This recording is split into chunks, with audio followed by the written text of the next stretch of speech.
ಬೆಂಗಳೂರು ನಗರದಾದ್ಯಂತ ಒಮ್ಮೆ ಬಳಸುವ ಪ್ಲಾಸ್ಟಿಕ್ ಬಳಕೆಯನ್ನು ಸಂಪೂರ್ಣವಾಗಿ ನಿಷೇಧಿಸಬೇಕು. ಬಟ್ಟೆ ಚೀಲ ಅಥವಾ ಪೇಪರ್ ಚೀಲಗಳನ್ನು ಮಾತ್ರ ಬಳಸಬೇಕೆಂದು ಬಿಬಿಎಂಪಿ ಮುಖ್ಯ ಆಯುಕ್ತ ತುಷಾರ್ ಗಿರಿನಾಥ್ ಬೀದಿಗೆ ಬಂದು ನಾಗರಿಕರು ಹಾಗೂ ಬೀದಿ ಬದಿ ವ್ಯಾಪಾರಿಗಳಿಗೆ ಅರಿವು ಮೂಡಿಸಿದರು. ಅಂತಾರಾಷ್ಟ್ರೀಯ ಪ್ಲಾಸ್ಟಿಕ್ ಚೀಲ ಮುಕ್ತ ದಿನಾಚರಣೆ ಅಂಗವಾಗಿ ಇಂದು ಬಿಬಿಎಂಪಿ ಪೂರ್ವ ವಲಯ ಹೆಬ್ಬಾಳ ವಿಭಾಗದ ಮುನಿರೆಡ್ಡಿಪಾಳ್ಯ ವ್ಯಾಪ್ತಿಯಲ್ಲಿ ಪ್ಲಾಸ್ಟಿಕ್ ನಿಷೇಧದ ಕುರಿತು ಹಮ್ಮಿಕೊಂಡಿದ್ದ ಜಾಗೃತಿ ಜಾಥಾ ಕಾರ್ಯಕ್ರಮಕ್ಕೆ ಚಾಲನೆ ನೀಡಿದರು.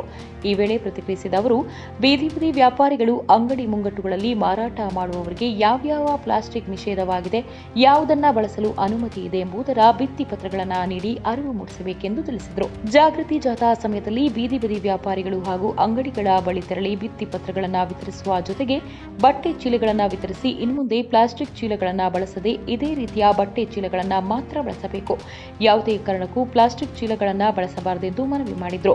ಎಳನೀರು ಮಾರಾಟ ಮಾಡುವವರಿಗೆ ಪೇಪರ್ ಸ್ಟ್ರಾ ವಿತರಣೆ ಮಾಡಿ ಪ್ಲಾಸ್ಟಿಕ್ನಿಂದ ತಯಾರಾದ ಉತ್ಪನ್ನಗಳನ್ನು ಯಾವುದೇ ಕಾರಣಕ್ಕೂ ಬಳಸದಂತೆ ಮನವಿ ಮಾಡಿದರು. ಇದೇ ವೇಳೆ ಸಾರ್ವಜನಿಕರಿಗೆ ಮನೆಯಿಂದಲೇ ಕೈ ಚೀಲಗಳನ್ನು ತರಲು ಅಭ್ಯಾಸ ಮಾಡಿಕೊಳ್ಳಬೇಕು, ಇಲ್ಲವಾದಲ್ಲಿ ಸ್ಥಳೀಯವಾಗಿ ಲಭ್ಯವಿರುವ ಬಟ್ಟೆ ಚೀಲಗಳನ್ನು ಖರೀದಿಸಲು ಮನವಿ ಮಾಡಿದರು.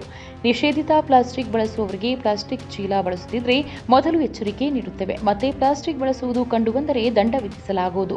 ಒಮ್ಮೆ ಬಳಸುವ ಪ್ಲಾಸ್ಟಿಕ್ ಪರಿಸರಕ್ಕೆ ಹಾನಿಕಾರಕವಾಗಿದ್ದು ಅದನ್ನು ನಾವೆಲ್ಲರೂ ಸೇರಿ ನಿಷೇಧಿಸೋಣ ಎಂದು ಅರಿವು ಮೂಡಿಸಿದರು. ಇನ್ನು ಈ ವೇಳೆ ವಲಯ ಜಂಟಿ ಆಯುಕ್ತರಾದ ಸರೋಜ, ಘನತ್ಯಾಜ್ಯ ವಿಭಾಗದ ಅಧೀಕ್ಷಕ ಅಭಿಯಂತರರಾದ ವಿಶ್ವನಾಥ್, ಆರೋಗ್ಯಾಧಿಕಾರಿಗಳು, ಮಾರ್ಷಲ್ಗಳು, ಸ್ಥಳೀಯ ಕ್ಷೇಮಾಭಿವೃದ್ಧಿ ಸಂಘದ ಸದಸ್ಯರು, ಸ್ಥಳೀಯರು ಸೇರಿದಂತೆ ಇನ್ನಿತರೆ ಸಂಬಂಧಪಟ್ಟ ಅಧಿಕಾರಿಗಳು ಉಪಸ್ಥಿತರಿದ್ದರು.